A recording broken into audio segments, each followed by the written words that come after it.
delivery. Hey there, this is Ray with Ray's Guide, giving you the first look inside the Hercules Starlifter A2. Okay, he's working the voice now, isn't he?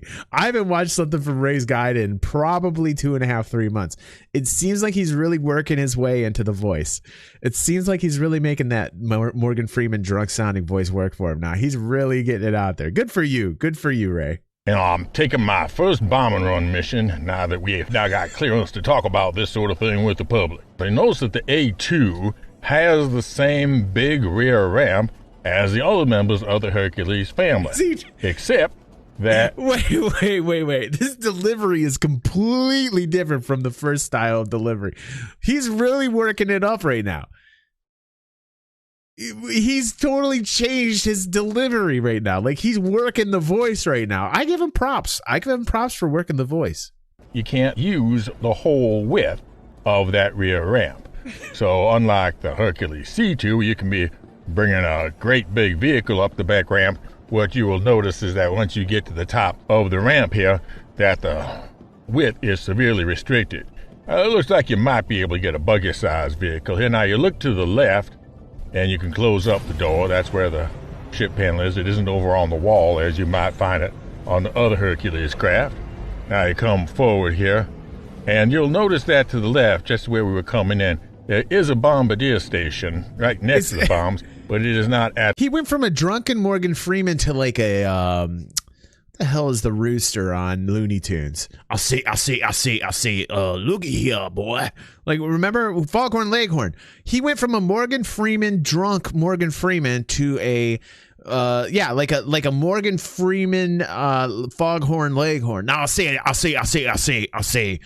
looky. What is he doing? What is he doing? I don't even know if I can listen to the rest of this. Foghorn Freeman, completely. Functional. So I'm coming up to the upstairs here. What does he do? We'll first take a look at how the crew quarters are different. What is he doing? The Hercules A2. Coming here. This room is now called turrets, as long as it was called other things in other ships. And you got 4 turret seats. Now I'm going to look at the one to the port side, and I'm going to go look at the forward one here as we look at it. And it says enter remote characters turret. now, Nomad? As you see here, I am now underneath the craft, looking at the turret with a single on-the-sky 15 gun. Great big gun. But I can also see on the same side of this ship is another turret with 2 energy weapons. So let me hop out of this turret.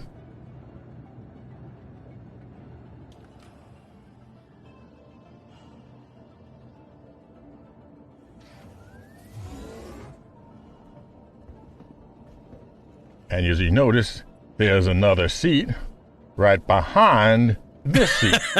And it don't take no rocket scientist to know or realize where this second seat is for.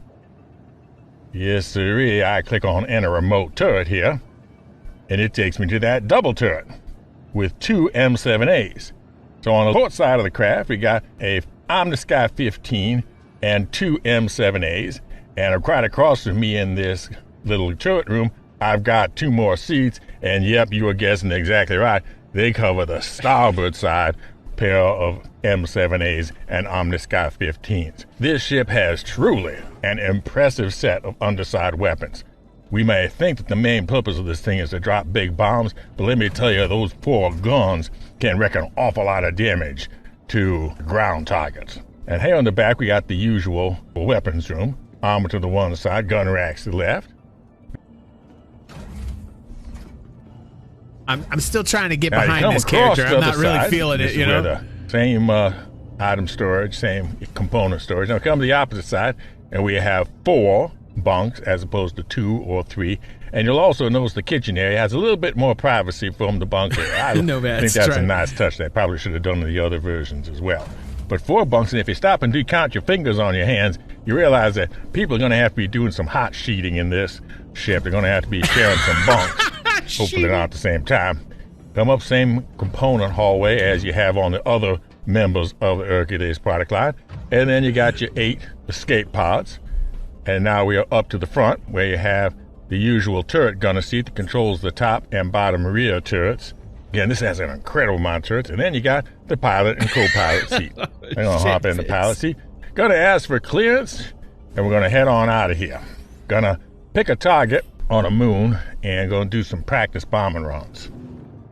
So we head on out of the hangar into space, and I'm going to make a little trip to Houston.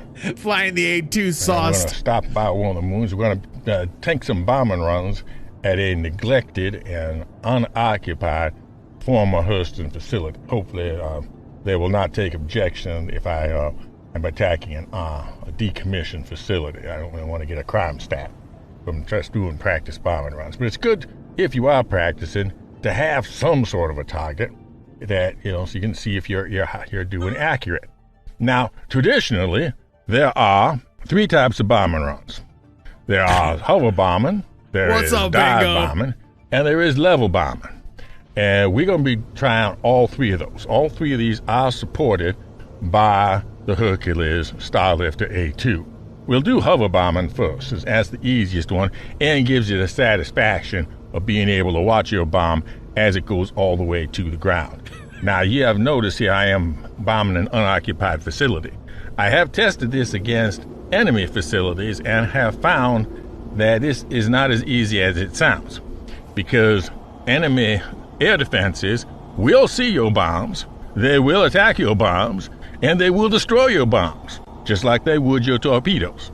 So if you are entertaining fantasies of just taking over a base by bombing it to smithereens from orbit, you're going to be disappointed. You are still going to have to do the dirty work of clearing out the air defenses with something like the underbelly guns on this A2. So what we're going to do is we are going to try to fly straight over it, straight over our target, and then tip ourselves down, then roll over so our pitch that is right there at minus 90 degrees. Staring into the black black abyss. And you will see a couple things. First, you will notice that once I get within sight of the ground, I will get a white circle. The large white circle is where my nose would hit the ground if I just continue going forward. It is me pointing straight forward.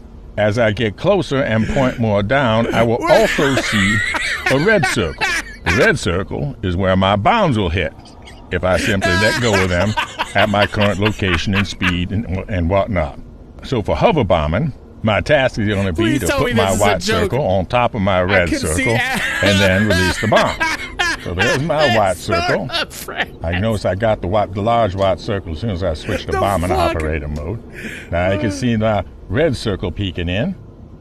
So I'm trying to get my red circle and my white circle and my target all in the same spot. But I'm just going to release it anyhow so you can see what, if I really was caring about it hitting, I would have it be right on top of each other. Now you can see the white triangle. That's my bomb making its way down to the surface, taking its time. Now you will see to the right of the 2 circles, there's the altitude indicator of the bomb.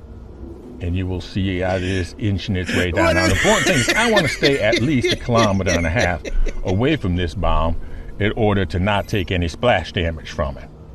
Because this bomb will have splash damage. First off, I would just like to say while watching this, we lost like 5 people because they're like, what the fuck is going on in this video? Let me just tell you guys, this is not my content. We're watching some dude named Ray's guide. Okay, he's definitely got a character going on here. And we're literally playing an Atari game right now because we cannot see shit. And quite a considerable circuit up. So being 1984 elite. 1.5 kilometers away is a good idea. Very good idea. Getting closer. Just be patient here. Another few seconds as we can see its altimeter inching its way down. You can see absolutely nothing. Getting ready. Just a little bit more.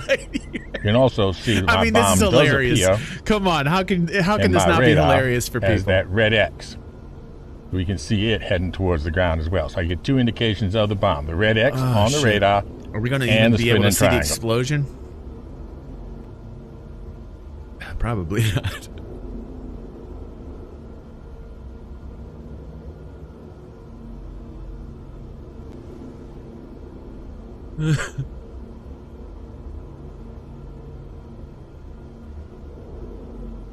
There's my explosion. All right. Nice and satisfying, right in the middle of the red circle as it should have. Now we can. So now we got to see the ground for 2 seconds. And we're going to try to do a dive bombing. A dive bomber, you want to have a little bit of momentum because you're going to be adding your momentum to the momentum of the bomb. But gravity will always be taking a little bit of that energy and deflecting the bomb a little bit. So you won't. All right, I can't do it. I'm sorry. I can't. I got to get back to this show. It's ridiculous.